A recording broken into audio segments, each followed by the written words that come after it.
ABP news में आपका स्वागत है। वक्त है बड़ी बहस का। आपके साथ मैं हूं सुमेरा खान और आज का मुद्दा ये कि क्या वैज्ञानिकों का विरोध भी पाखंड है। ये सवाल इसलिए क्योंकि साहित्यकारों और फिल्मकारों के बाद सरकार को एक और झटका लगा है। देश में पहली बार एक वैज्ञानिक ने सरकार से मिला सम्मान सरकार को लौटाने का ऐलान किया है। बड़ा सवाल यह है कि क्या वैज्ञानिकों का विरोध पाखंड है। मैंने अभी अपना ईमान बेचा नहीं है तो मेरे लिए और कोई रास्ता नहीं है। पुष्पमित्र भार्गव देश के मशहूर वैज्ञानिक हैं। मॉलिक्यूलर बायोलॉजी में काम करने के लिए 1986 में पीएम भार्गव को पद्म भूषण सम्मान मिला था। भार्गव ने ये कहते हुए पद्म सम्मान लौटाने का फैसला किया है कि हिंदुस्तान अब पाकिस्तान बनने की तरफ बढ़ रहा है। ऐसा लगता है हमको कि ये एक हिंदू रिलीजियस ऑटोक्रेसी की तरफ बढ़ रहा है। एक डेमोक्रेसी नहीं होगी लेकिन एक रिलीजियस ऑटोक्रेसी, डिक्टेटरशिप होगी, धर्म की डिक्टेटरशिप। अगर ऐसा हो गया हम पाकिस्तान जैसे हो जाएंगे। 107 वैज्ञानिकों ने राष्ट्रपति को विरोध जताते हुए चिट्ठी लिखी है। साहित्यकारों, कलाकारों और वैज्ञानिकों के बाद 50 से ज्यादा इतिहासकारों ने प्रधानमंत्री नरेंद्र मोदी के खिलाफ संयुक्त बयान जारी कर हाल की घटनाओं पर चिंता जताई है। इनमें रोमिला थापर, इरफान हबीब और मृदुला मुखर्जी शामिल हैं। अभी कोशिश ये की जा रही है कि दलितों और मुसलमानों में झगड़ा कराया जाए। प्राइम मिनिस्टर कहते हैं कि दलितों के रिजर्वेशन मुसलमानों को देने की कोशिश है। इस किस्म के जो बयानात हैं वो जब निकलते हैं तो जाहिर है कि ये ज़रूरी हो गया कि इतिहासकार भी इन बयानों के खिलाफ अपनी आवाज़ उठाएं। इससे पहले कल ही FTII यानी film and television institute of India के छात्रों के विरोध का समर्थन और कन्नड़ लेखक कलबुर्गी की हत्या का विरोध करते हुए निर्देशक दिवाकर बनर्जी समेत 10 फिल्मकारों ने राष्ट्रीय पुरस्कार लौटाने का ऐलान किया था। युधिष्ठिर की भूमिका निभाने वाले गजेंद्र चौहान के निर्देशक बनाए जाने से पुणे के FTII के छात्र नाराज थे। कल ही 139 दिनों से चल रही हड़ताल छात्रों ने खत्म की थी। विरोधी कह रहे हैं कि जिनके पास सम्मान के अलावा कुछ नहीं, उनके सम्मान लौटाने को सांकेतिक मानना चाहिए। आज विचारक हैं जो सोच समझ रखते हैं, उनको लगता है कि न केवल वो दबाए जा रहे हैं बल्कि उनके जीवन पर सीधे सीधे प्रहार हो रहा है, उनकी वाणी पर प्रहार हो रहा है। तो अभिव्यक्ति कैसे करें, इसलिए विरोध से अभिव्यक्ति कर रही है। सरकार कह रही है कि सबके पीछे सिर्फ राजनीतिक विरोध है। इस तरह के कदम उठाना ये डिस्प्रपोर्शनेट पॉलिटिकल रिएक्शंस है। इतना बड़ा भ्रष्टाचार 10 वर्षों में हुआ, कितने बोले इनमें से। देश के बुद्धिजीवियों नरेंद्र दाभोलकर, गोविंद पानसारे और MM कलबुर्गी की हत्या के बाद देश के बिगड़ते माहौल पर बहस शुरू हुई थी। इसके बाद गौ मांस के विवाद में अखलाक की हत्या के बाद से विरोध बढ़ा और पुरस्कार लौटाने की होड़ शुरू हो गई। यहाँ तक कि आपके चैनल ABP न्यूज के स्टूडियो में लाइव बहस के दौरान मशहूर शायर मुनव्वर राणा ने साहित्य अकादमी पुरस्कार लौटाने का ऐलान किया था। और इस मुद्दे से जुड़े कुछ अहम सवाल भी हम अपने दर्शकों के सामने रखना चाहेंगे। सबसे बड़ा सवाल तो यही है कि क्या वैज्ञानिकों का विरोध भी पाखंड है। इसके अलावा एक और बड़ा सवाल इस मुद्दे से जुड़ा ये कि क्या देश में पाकिस्तान जैसा माहौल बनता जा रहा है, क्योंकि इसी की बात की है डॉक्टर पुष्प M भार्गव ने। इस पर बात करने के लिए हमारे साथ तमाम मेहमान मौजूद हैं। सुधांशु त्रिवेदी जी हमारे साथ BJP से मौजूद हैं। हमारे साथ आम आदमी पार्टी से सौरभ भारद्वाज और RSS का विचार सामने रखेंगे राकेश सिन्हा जी मौजूद हैं। इसके अलावा हमारे साथ कांग्रेस पार्टी से अखिलेश प्रताप सिंह मौजूद हैं। मेरे सहयोगी विजय विद्रोही हमारे साथ रहेंगे। प्रोफेसर आरिफ हमारे साथ मौजूद हैं जामिया यूनिवर्सिटी से और हमारे साथ एक जो लेखक हैं वो भी जुड़ेंगे। सबसे पहले सुधांशु त्रिवेदी जी, आपसे मेरा सवाल, वैज्ञानिकों का विरोध भी पाखंड है?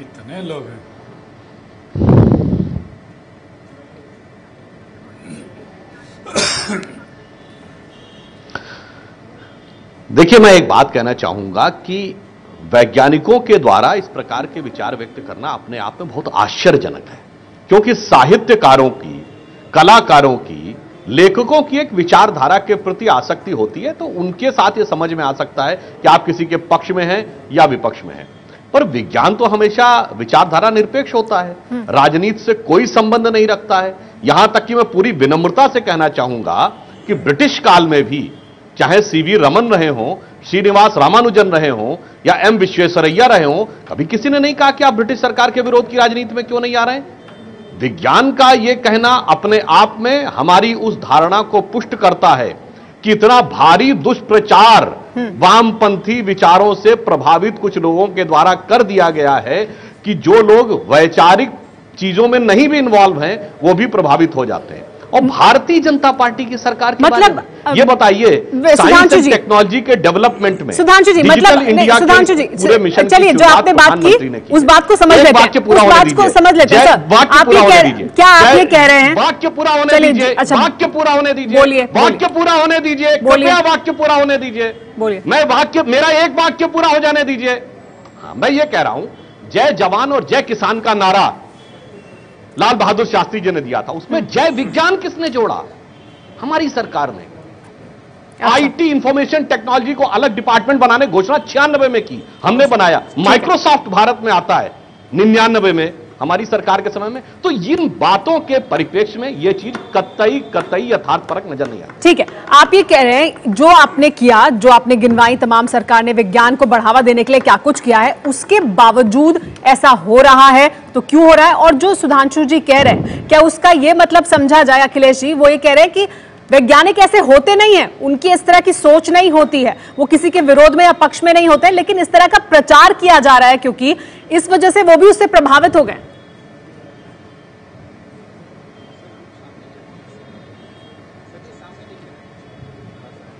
सुमेरा जी, मैं याद दिला दूं सुधांशु जी को कि इसके पहले भी लगभग 6 वर्ष भारतीय जनता पार्टी की सरकार इस देश में हुकूमत कर चुकी है। तब इन वैज्ञानिकों ने उस विचारधारा से प्रभावित होकर के या इन कलाकारों ने, साहित्यकारों ने पुरस्कार नहीं लौटाए थे। ये जानकारी मैं दे रहा हूं सुधांशु जी को। दूसरी बात, यही फर्क है, अब जो सरकार है उस सरकार पे जिस विचारधारा का प्रभाव है, जो नियंत्रित करती है आरएसएस, जहां पे अभिव्यक्ति की आजादी नहीं है, जहां पे कट्टरता और हिंसात्मक विचारधारा का दबदबा है, उस विचारधारा के लोग आज किस प्रकार से सत्ता के मद में दंभी और अहंकारी सोच रखते हैं। यदि कोई व्यक्ति अपनी बातों को कहने के लिए कुछ कह रहा है और अपने पुरस्कार वापस कर रहा है, तो सत्ता में बैठे लोगों को इसमें विचार करना चाहिए कि क्या कारण है, क्यों ऐसा हो रहा है, क्यों ऐसा हो रहा है, इस पर विचार करने की क्या जरूरत है? आनी चाहिए थी, ये वक्तव्य आना चाहिए था। मतलब सरकार से जो उम्मीद है आपके मुताबिक वो उस तरह का रवैया नहीं अख्तियार कर रही है। चलिए इस पर सुधांशु जी से जवाब देंगे। ठीक है, सुधांशु जी से जवाब देंगे, लेकिन हमारे साथ प्रोफेसर आरिफ मौजूद हैं, जामिया यूनिवर्सिटी से वैज्ञानिक हैं, उनसे जानते हैं वैज्ञानिकों ने जिस तरह का विरोध किया, और एक वैज्ञानिक खासतौर पर प्रोफेसर भार्गव जिन्होंने अपना पुरस्कार वापस करने का ऐलान किया। प्रोफेसर आरिफ, आपने सुधांशु जी को सुना, आपने सरकार की प्रतिक्रिया भी सुनी इस पर। अरुण जेटली ने जो कहा है कि ये जो पूरा मामला है ये मैन्युफैक्चर्ड है, सुधांशु जी भी कह रहे हैं कि इस तरह का प्रचार सरकार के खिलाफ किया जा रहा है जिससे वैज्ञानिक भी प्रभावित हो गए हैं। तो क्या वैज्ञानिक प्रभावित हो गए हैं, इस तरह का प्रचार सरकार के खिलाफ हो रहा है उससे, या वाकई आपको लगता है कि देश का माहौल इस तरह का हो गया है जिसकी वजह से इस तरह के विरोध की जरूरत है? देखिए, एक बात तो समझ लेने की ज़रूरत है कि वैज्ञानिक सिर्फ सच और सत्य की तलाश में रहता है। उसका ना तो कोई मज़हब है ना कोई पार्टी है। वो प्रभावित आसानी से होता भी नहीं है जब तक कि वो तमाम फैक्ट्स को, तमाम चीज़ों को इन्वेस्टिगेट न कर ले, क्योंकि वो वैज्ञानिक कॉज एंड इफ़ेक्ट की थ्योरी पे काम करता है। और ये कहना कि साइंस को और टेक्नोलॉजी को इस सरकार ने बहुत बढ़ावा दिया है, तो मैं खुद वैज्ञानिक हूँ, मेरे खुद प्रोजेक्ट्स जो सैंक्शनड हैं उनके लिए पैसे रिलीज़ नहीं कर रही है मिनिस्ट्री। और जब पूछा जाता है कि भाई वो पैसे कहाँ गए, तो वो पैसे डाइवर्ट हो गए। अब वो डाइवर्ट कहाँ हुए ये हमें नहीं मालूम, लेकिन मैं ये कहना चाहूँगा कि जो मॉडल जिसके लिए बीजेपी की सरकार आई है और हमारे प्रधानमंत्री बड़े बड़े विकसित देशों में जा के कह रहे हैं कि हमारे यहाँ आओ, हमारे यहाँ पैसे इन्वेस्ट करो, तो जो एक रास्ता वो बना रहे हैं प्रधानमंत्री, उसमें ये जो छोटे छोटे वाक़यात और एक नहीं कई वाक़यात वो स्पीड ब्रेकर का काम करेंगे। वो रास्ता तो बन जाएगा, लेकिन उसमें जब चलने के लिए अगर वो उसमें गड्ढे हों, रोड़े हों, स्पीड ब्रेकर हों, तो इस ऐसे विकास के मॉडल का हमें क्या करना है? वो चल ही नहीं पाएगा। मतलब आपको लगता है कि देश में वाकई इस तरह का माहौल है जिसकी बात कर रहे हैं प्रोफेसर भार्गव? जी, मैं तो ये समझता हूँ प्रोफेसर भार्गव बहुत ही रिनाउंड और बहुत ही रेस्पेक्टेड साइंटिस्ट हैं हमारे। उन्होंने अगर ये कदम उठाया है तो मैं समझता हूँ कि तमाम वैज्ञानिक इसको फॉलो करेंगे। अभी तो सिर्फ शुरुआत हुई है। हमारे साथ लेखक अरुण भगत जी भी मौजूद हैं। अरुण भगत जी, अभी अखिलेश जी ने सवाल उठाया और फिर जो प्रोफेसर आरिफ हैं वो भी ये सवाल उठा रहे हैं। सरकार की क्या ये प्रतिक्रिया होनी चाहिए थी जो अभी सरकार की तरफ से प्रतिक्रिया दी जा रही है? बात करने की क्या जिम्मेदारी सरकार की है इस पूरे मामले में, साहित्यकारों से, फिल्मकारों से और अब वैज्ञानिकों से?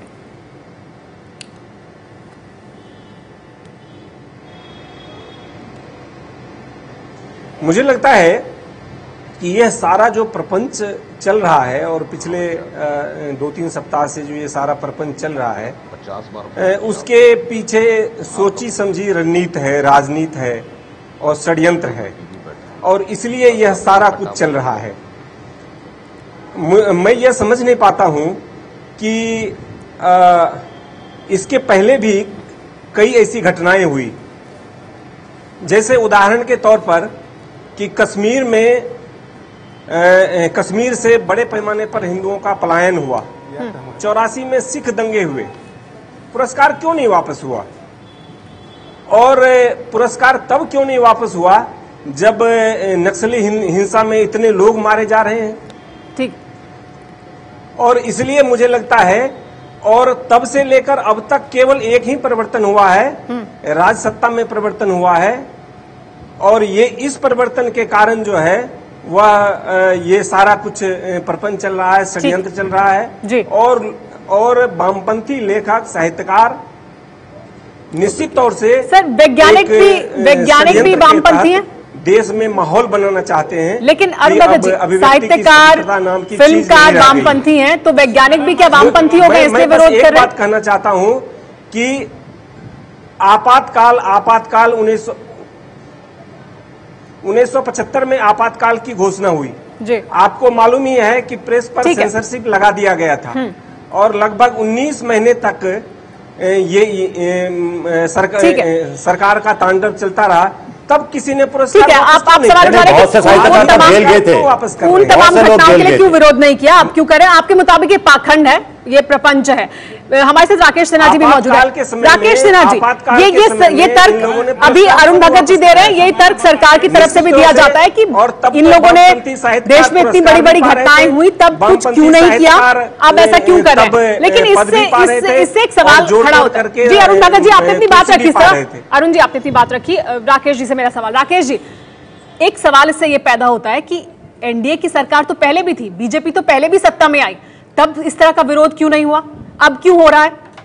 पूरा कार्यकाल चलाया था ना अटल बिहारी वाजपेयी ने, प्रधानमंत्री थे वो, तो तब इस तरह का विरोध इन साहित्यकारों ने, फिल्मकारों ने, वैज्ञानिकों ने क्यों नहीं किया, अब क्यों हो रहा है?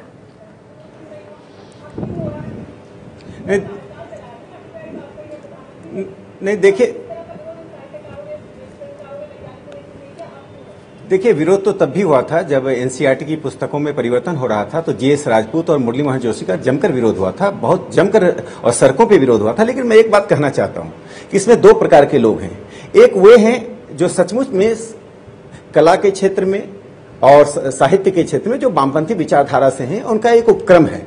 लेकिन कुछ ऐसे भी लोग हैं जो जिनको लगता है कि माहौल खराब है, जिनको सच में लगता होगा, तो हमें दोनों को वामपंथी कहकर, जो वामपंथी नहीं है उनको भी वामपंथी कहने की आवश्यकता नहीं है। एक दूसरी बात मैं कहता हूं, लोकतंत्र में असहमति का अधिकार होता है और असहमति का सम्मान होना चाहिए। इससे इस पूरा जो मुहिम चला है, मुहिम को समझने की जरूरत है। इस मुहिम में जो लोग बात करना चाहते हैं, जैसे राणा साहब ने कहा हम बात करने के लिए तैयार हैं, जो लोग बात करना चाहते हैं, तो इसमें आर पार की लड़ाई जैसी कुछ चीज होती नहीं है लोकतंत्र में, और उनका स्वागत करना चाहिए जिनसे बात करनी है। आपके मुताबिक पूरी तरह से जो लोग इस हवा में बह रहे हैं जी, अच्छा, उन पर सवाल उठता है। ठीक है, लेकिन आपके मुताबिक पूरी तरह से नकार नहीं देना चाहिए। 2007 में तहलका में एक इंटरव्यू दिया, इंटरव्यू में कहा कि हिंदुत्व एक फासिस्ट ताकत है, जो फासिस्ट ताकत देश पर आने वाली है, मगर आपके मुताबिक से लड़ने की जरूरत है। ये जो पूरा विरोध है उसको 2 हिस्सों में देखना चाहिए।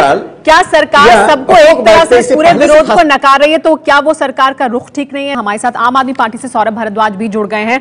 सौरभ, जो विरोध है वो बढ़ता जा रहा है, क्योंकि पहले साहित्यकार, उसके बाद फिल्मकार, अब वैज्ञानिक भी उसमें शामिल हो गए हैं, वो भी अपने सम्मान वापस करने की बात कर रहे हैं। लेकिन सरकार अभी भी उसी तरह से उस पूरे मामले को दरकिनार कर रही है कि ये पूरा जो मामला है वो मैन्युफैक्चर्ड है, ये साजिश के तहत किया जा रहा है। तो क्या इसको सिर्फ इसी नजरिए से देखने की जरूरत है? नहीं, मुझे लगता है कि सरकार इसके अंदर थोड़ी जल्दबाजी कर रही है और सिर्फ बयानबाजी करने के उद्देश्य से ऐसा कह रहे हैं। देखिए, जो साइंटिस्ट का तबका होता है, ये लोग तो आप देखें तो अपने परिवार से भी ज़्यादा मतलब बातचीत वगैरह बहुत लिमिटेड रहती है, अपने काम में व्यस्त लोग रहते हैं। पॉलिटिकल स्टंट के लिए ये लोग ये काम करेंगे, ऐसा तो बिल्कुल संभव ही नहीं है। और आप इस बात को समझिए, जो बुद्धिजीवी वर्ग होता है, इसने देश का साहित्य पढ़ा होता है, देश का इतिहास पढ़ा है, इंटरनेशनल हिस्ट्री पढ़ी है, ये लोग सब समझते हैं कि इस तरीके की नफरत से, आप मुझे कोई एक देश बता दीजिए पूरे विश्व के अंदर जहां पे इस तरीके की नफरत की सियासत से विनाश ना हुआ हो। चाहे आप हिटलर का उदाहरण ले लें, चाहे आप भारत का विभाजन से पहले का समा देख लें, हर जगह इस नफरत से सिर्फ और सिर्फ विनाश हुआ है। ये लोग इस बात को समझते हैं और इसीलिए इनकी चिंता है कि ये सरकार को चेताना चाहते हैं। सरकार को इसको पॉजिटिव वे में लेना चाहिए और अपनी दिशा बदलनी चाहिए। राकेश जी, सुमेरा जी, जिस ढंग की भाषा का उपयोग किया जा रहा है, यह अपने आप में काफी है बताने के लिए कि इसके पीछे एक साजिश है, एक उपक्रम है। क्या ये भाषा है? एक लोकतांत्रिक सरकार को आप हिटलर कह रहे हैं, फांसीवादी कह रहे हैं? नहीं, ऐसा नहीं कहा, ऐसा उन्होंने नहीं कहा, ऐसा नहीं कहा उन्होंने। सद्भाव की बात कीजिए राकेश जी, लेकिन वो तो कह रहे सरकार को सकारात्मक रूप में लेना चाहिए। ऐसा नहीं कहा उन्होंने। नहीं, देखिए आप ये हिटलर से, नरेंद्र मोदी की तुलना हिटलर से नहीं, ऐसा नहीं कहा उन्होंने। राकेश जी, ये नहीं कहा उन्होंने। चर्चाओं को आगे बढ़ाएं उससे पहले बता दें कि हमारे दर्शक भी लगातार हमारे साथ जुड़ रहे हैं, इस बड़ी बहस में अपने विचार रख रहे हैं। हमारे एक दर्शक चमन भारती, उन्होंने एक ट्वीट किया इस मुद्दे से जुड़ा। उनका सवाल यह है कि जो भारत का विरोध करता है उसे आसानी से कांग्रेसी, वामपंथी या पाखंडी बता दिया जाता है। जो देश में माहौल बनाया जा रहा है उस पर गौर करने की जरूरत है। सुधांशु त्रिवेदी जी, इस पर आप जवाब देना चाहेंगे कि बहुत आसान है ये कह देना कि ये वामपंथी है, कांग्रेसी है या पाखंडी है। राकेश सिन्हा जी भी कह रहे हैं कि एक तरह से आप सबको नहीं देख सकते हैं।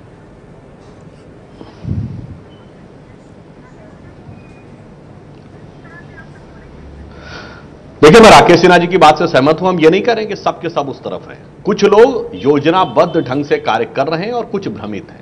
Some are misleading and some are misled. मगर अभी जिस ढंग की भाषा आम आदमी पार्टी की तरफ से सौरभ जी ने प्रयोग किया, उसमें एक डिजाइन है। यह बात मैं जिम्मेदारी से कह रहा हूं। आम आदमी पार्टी की पीटीआई की प्रेस रिलीज 29 मार्च 2013 देख लीजिए, जिसमें यह कहा गया है कि भाजपा का विरोध और आम आदमी पार्टी का समर्थन करने वालों की सूची में जस्टिस लिंगदो, केवी कृष्ण अय्यर और डॉक्टर पीएम भार्गव हैं, एडमिरल रामदास के साथ। तो उनका राजनीतिक दृष्टिकोण और आग्रह तो स्पष्ट है। आम आदमी पार्टी से पूछिए, तो आपका समर्थन कर चुके हैं, ठीक है, प्रकट रूप में राजनीतिक विरोध कर चुके हैं। तो अगर वो आज यह बात कह रहे हैं तो इसमें कोई आश्चर्य, ठीक है सौरभ भारद्वाज, इसलिए हम सबको एक तरीके से नहीं, तो सबको एक तरह से नहीं, लेकिन वो तो सीधे आरोप लगा रहे हैं कि पीएम भार्गव तो आपकी विचारधारा से यानी आम आदमी पार्टी से जुड़े हुए हैं, तो फिर क्यों ना कहा जाए कि राजनीतिक साजिश के तहत किया जा रहा है सरकार के खिलाफ। मैं बहुत विनम्रता से बताऊं, चाहे आप इन बुद्धिजीवियों को वामपंथी कहें, चाहे आप इन्हें कांग्रेसी कहें, चाहे इन्हें आम आदमी पार्टी का कहें, मगर यही बुद्धिजीवी हैं जो आपके देश में हैं। गजेंद्र चौहान को आज भी देश बुद्धिजीवी नहीं मानता। ये बहुत विनम्रता के साथ बताना चाहता हूं। आप इन्हें चाहे कोई भी पार्टी कहें, नहीं, लेकिन सौरभ भारद्वाज जी नहीं है, सौरभ भारद्वाज जी नहीं, लेकिन एक सीधा जवाब दें। पीएम भार्गव, क्या जो वो कह रहे हैं, सुधांशु जी जिसकी बात कर रहे हैं, क्या पीएम भार्गव जुड़े हुए हैं आम आदमी पार्टी से? नहीं, मेरे को बिल्कुल इसके बारे में नहीं पता, मगर इतने हजारों लोगों ने, कितने साहित्यकारों ने, लेखकों ने, साइंटिस्ट ने, वैज्ञानिकों ने, इन सब ने दिया है। क्या सब लोग आम आदमी पार्टी से जुड़े हुए हैं? ठीक है, और अगर जुड़े हुए हैं तो मुझे खुशी है कि ये लोग आम आदमी पार्टी से जुड़ रहे हैं। मतलब और तमाम लोग भी आप ये कह रहे हैं कि अगर कोई एक जुड़ा हुआ भी है किसी एक संगठन से। विजय, एक बड़ा सवाल ये कि ये तमाम लोग साहित्यकार हो, फिल्मकार हो या वैज्ञानिक हो, अपने सम्मान वापस लौटाने की बात तब कर रहे हैं जब देश में असहिष्णुता के माहौल के खिलाफ प्रधानमंत्री ने भी एक बयान दिया, अरुण जेटली भी इस पर बयान दे चुके हैं। तो क्या उनका संदेश समझ नहीं आया? संदेश में कमी आई है, समझना नहीं चाह रहे हैं, जैसा कि कह रहे हैं सरकार की तरफ से भी कहा जा रहा है कि ये मोटिवेटेड है? देखिए, मुझे तो लग रहा है ये दोनों बातें विरोधाभासी हैं। एक तरफ अगर सरकार का मंत्री या प्रधानमंत्री खुद कहते हैं कि असहिष्णुता के कारण भारत की छवि कुछ खराब होती है, तो दूसरी तरफ असहिष्णुता से जो नाराज हैं या जो अपनी असहमति जताना चाहते हैं, उन सबको एक ही तर्क से खारिज कर देना या एक वर्ग विशेष का या एक पार्टी विशेष का, एक विचारधारा विशेष का बता देना, मुझे लगता है ये भी सरकार में रहने के नाते ठीक नहीं है। सरकार में रहने के नाते जिम्मेदारी आपकी ज्यादा होती है, सबका साथ सबका विकास लेकर आप बात करते हैं। तो मैं तो कहता हूं कि प्रधानमंत्री खुद क्यों नहीं इन लोगों से बात करते। मुनव्वर राणा वाली बात हुई, जैसे राकेश जी ने भी कहा, मुनव्वर राणा का स्वर उसके बाद कितना पिघला है, वो कह रहे हैं कि मैं तो जूते तक उठाने को तैयार हूं। अपने ही लोग हैं, इनसे आप बात करिए। इतना सार्थक, इतना गहरा संदेश प्रधानमंत्री अगर बात करते हैं, पूरे देश भर में जाएगा, कट्टरवादी हिंदू संगठनों में जाएगा, कट्टरवादी मुस्लिम संगठनों में जाएगा, सब में एक बहुत सार्थक संदेश। आपके मुताबिक बात की जानी चाहिए। इस पर अखिलेश जी प्रतिक्रिया देना चाहते हैं। अखिलेश जी मैं आपके पास आऊंगी, उससे पहले राकेश जी आपसे एक संक्षेप में प्रतिक्रिया, क्या प्रधानमंत्री को बात करनी चाहिए, क्या सरकार को बात करनी चाहिए? देखिए, मुझे लगता है कि बातचीत करने में कहीं कोई लोकतंत्र में संवाद तो कहीं रुकावट आनी नहीं चाहिए। लेकिन मैं एक बात कहना चाहता हूं, जो लोग सुमेरा जी पहले से कह रहे फांसीवादी विचारधारा के कारण हो रहा है, घटना कर्नाटक में हो रही है, घटना महाराष्ट्र में हो रही है, घटनाएं तब हुई जब बीजेपी की सरकार नहीं थी, जिम्मेदार नरेंद्र मोदी, आरएसएस, हिंदुत्व है। तो जो लोग इस प्री कंसीव्ड माइंड से हैं, उनसे क्या बात किया जाए? बात उनसे किया जाए जो जैसे राणा जैसे लोग हैं। ऐसे जो लोग हैं वो बात करने के लिए आए, स्वागत होना चाहिए बात का। नहीं, महाराष्ट्र में बीजेपी की सरकार थी तब हत्या हुई है, करी जाती है। और ये लोग इसे राजनीतिक मुद्दा, राजनीतिक उपक्रम बनाना चाहते हैं, जिसे हमें तोड़ना है, जिसका साहसपूर्ण सामना करना है। लेकिन वो सामना कैसे किया जाएगा सुधांशु जी? राजनीतिक उपक्रम लोग बना रहे हैं अगर आपके खिलाफ, तो सामना क्या होगा, कैसे होगा? बातचीत करने से होगा? क्या बातचीत करेंगे? लेकिन सरकार तो जिस तरह से खारिज करे। जी अखिलेश जी मैं आ रही हूं आपके पास, सुधांशु से प्रतिक्रिया लेने इस पर। सुधांशु, क्या बात करेगी सरकार, या जिस तरह से अभी तक खारिज कर रहे हैं उसी तरह से खारिज किया जाएगा सब? देखिए राकेश जी ने जो बात कही, इन्हीं लोगों से प्रतिक्रिया लेते रहिए। देखिए राकेश जी ने जो बात कही उसी को मैं आगे बढ़ाते हुए कहता हूं, भाई साइंटिस्ट ये कहते हैं कॉज एंड इफेक्ट का सिद्धांत है, कार्य कारण का सिद्धांत है। तो कार्य तभी हो सकता है जब वहां पे कारण हो। अब आप ये बताइए कि यदि आपको इस प्रकार से निरूपित करना है कि सत्ता में है तो भाजपा दोषी है, कुछ घटना हो गई विपक्ष में है तो भी भाजपा दोषी है। ठीक है। मुजफ्फरनगर में, उत्तर प्रदेश में ना हम सत्ता में थे ना विपक्ष में थे तो भी हम ही दोषी थे। जम्मू कश्मीर के किश्तवाड़ में हम महत्वपूर्ण दल भी नहीं थे तो भी हम ही दोषी थे। इंक्वायरी कमीशन ने आपका नाम दिया है, भाजपा का नाम दिया है मुजफ्फरपुर और इसके अंदर मुजफ्फरनगर में। और एक बात और कहना चाहूंगा, तो मतलब आपके मुताबिक हम जिम्मेदार नहीं तो हम बात क्यों करें? मुजफ्फरनगर आप ये कहना चाहते हैं कि हम इन तमाम आरोपों के लिए जिम्मेदार नहीं है तो हम बात ही क्यों करें? ठीक है, मुजफ्फरनगर के दंगों में, दादरी के दंगों में तो आपका नाम कह रहे हैं। मैं वैज्ञानिकों से भी ये विनम्रता पूर्वक कहना चाहूंगा कि 2007, एक मिनट मुझे देखिए, मैं हस्तक्षेप नहीं कर रहा था मान्यवर, जब आप बोल रहे थे कृपया मुझे अपनी बात पूरी करने दें। पूरी करिए सुधांशु जी ताकि मैं आगे बढ़ूं चर्चा को लेकर। कॉज एंड इफेक्ट में 2007 में देश के सबसे लब्ध प्रतिष्ठित वैज्ञानिकों में से एक अबुल कलाम को राष्ट्रपति बनाने की बात थी, तो कोई दल इसमें से साथ नहीं आया था। और यही 2007 का समय था जब ये लोग अफजल गुरु को प्राण याचना के, क्षमा याचना के लिए दौड़ रहे थे और कलाम का समर्थन नहीं कर रहे थे। चलिए आपने भी बात रखी। अखिलेश जी हुआ, सिखों के साथ हुआ, और हम जिम्मेदार नहीं है जो देश में हो रहा है उसके लिए, तो फिर हम बात क्यों करें? ये तर्क दे रहे हैं सुधांशु जी। लेकिन जो एक वो सवाल उठा रहे हैं, अखिलेश जी मेरा सवाल सुन लीजिए, आपसे मेरा सवाल क्या है? मुजफ्फरनगर में जो हुआ उसके लिए अगर आपकी सरकार जिम्मेदार नहीं थी तो जो दादरी में हुआ उसके लिए केंद्र सरकार कैसे जिम्मेदार है? तो क्या ये यहां पर जो सरकार की तरफ से कहा जा रहा है उनको उन घटनाओं के लिए भी जिम्मेदार ठहराया जा रहा है जिसके लिए वो जिम्मेदार नहीं है?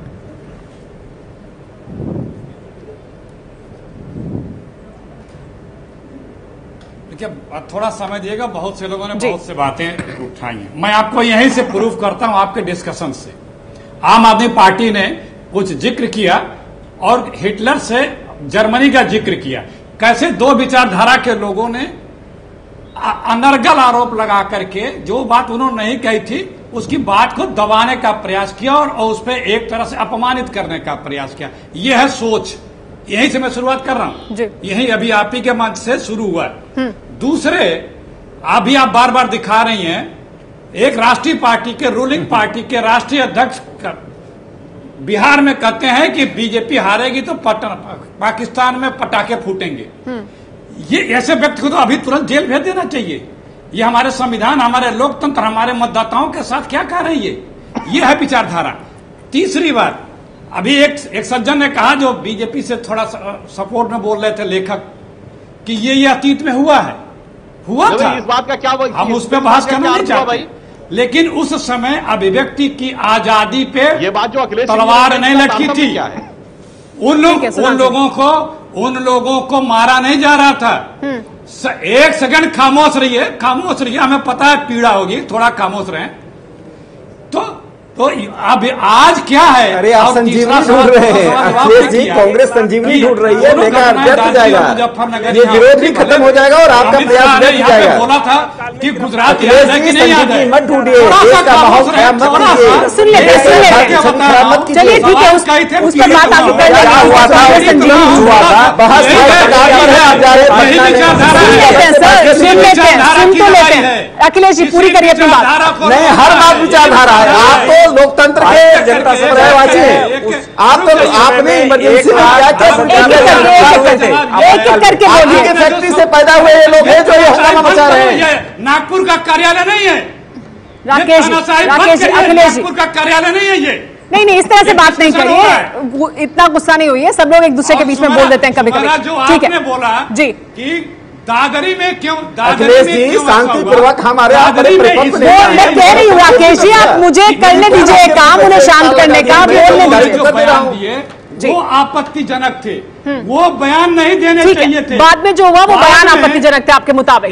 ठीक है, इतने लोग बोलेंगे तो मुझे क्या सुनाई देगा, मेरी बात कौन सुन पाएगा जी? ये डिस्टर्ब करने का नहीं। ठीक है, जो इनके मंत्रियों ने, इनके विधायकों ने, इनकी सरकार में बैठे लोगों ने, वो क्या उनको बोलना चाहिए था उस तरह से? ठीक है, आपके मुताबिक दादरी के बाद जो बयान दिए गए उसकी वजह से आरोप लग रहे हैं। ठीक है, हवा को हवा मत दीजिए। ठीक है, लेकिन इसलिए उसका वो आरोप इन पे लेकिन हमारे साथ जो बाद में स्वीकारा भी था प्रोफेसर आरिफ मौजूद है, वैज्ञानिक, उनसे मैं एक संक्षेप में प्रतिक्रिया लूं। प्रोफेसर आरिफ, मंत्रियों को सुधांशु त्रिवेदी कह रहे हैं कि सरकार क्यों बात करे जब हम किसी घटना के लिए जिम्मेदारी नहीं है, जिसका आरोप लगा रहे हैं वैज्ञानिक, उसके लिए हम जिम्मेदारी नहीं है। 10 वर्षों तक लगातार मौन थे। इसमें तो मैं ये कहूंगा कि क्या ये कहा जा रहा है कि घटना हुई ही नहीं?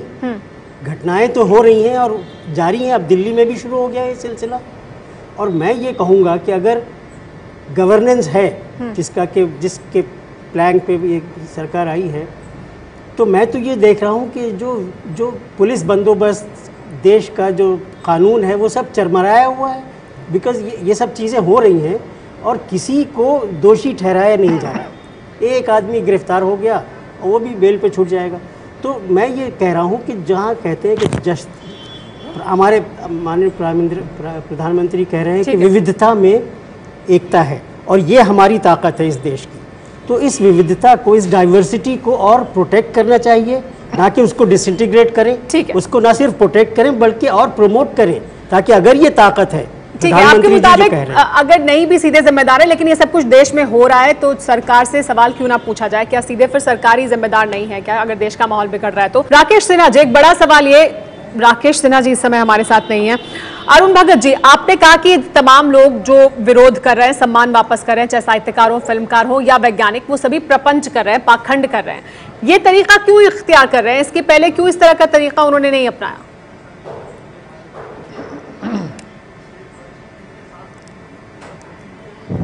देखिए, मैं 2 बातें बताना चाहता हूं और ये तथ्य है, बिल्कुल तथ्य है।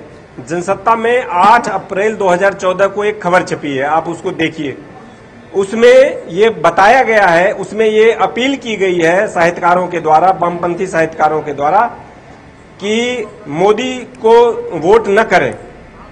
और उसके कुछ दिन बाद उदय प्रकाश जी, जिन्होंने सम्मान वापस किया है, उनका फेसबुक देख लीजिए। फेसबुक अकाउंट पर उन्होंने लिखा है कि पुरस्कार जो है और ये सम्मान जो है मेरे माथे पर कलंक है। इसका मतलब क्या होता है? आप 2014 में अनाउंसमेंट करते हैं, पहले घोषणा करते हैं कि मोदी को वोट न दें, मेरा सवाल ये कि क्या सब ये मेरे माथे पर वैज्ञानिकों को भी आप कैसे शामिल आप साहित्यकारों के गुट की बात कर रहे हैं, लेकिन सभी साहित्यकार क्या वामपंथी हैं? अगर सभी साहित्यकार भी वामपंथी हैं तो क्या वैज्ञानिकों को भी आप उसी श्रेणी में रख रहे हैं? वो किस तरह से आप कर रहे हैं? उनको एक ही श्रेणी में कैसे रख रहे हैं? ये पूरा